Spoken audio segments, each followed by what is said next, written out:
Kantingero dyan, tignan natin yung pinakain ko sa araw na gamit ko. Personal na gamit ko to, personal.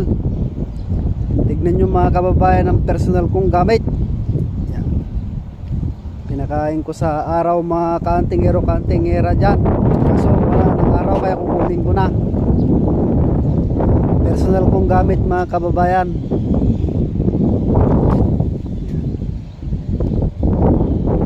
Personal kong gamit. Good morning po, good morning sa inyo. May tubig din po dyan mga kababayan. Dadasalan ko yan. Yan po yung iinumin ko. Ayan, ito po yung personal kong gamit na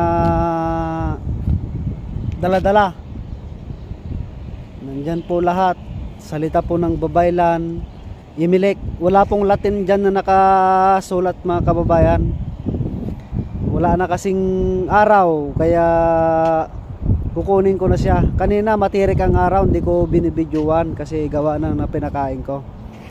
Ito po, ganito po ako magpakain tuwing linggo po. Pagka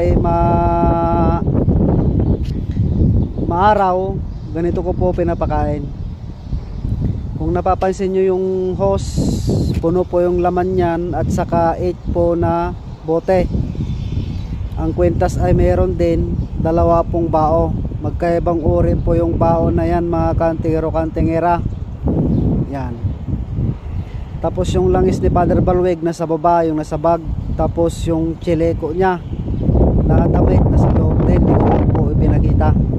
Tapos yung panyo at saka yung sinusuot ko sa leeg, sa ulo, sa kabaso na iinumin ko. Ito po yung habak de gera at langis de gera ko po na singsing na sinusuot. Ayan po. Good morning po sa inyo mga kababayan.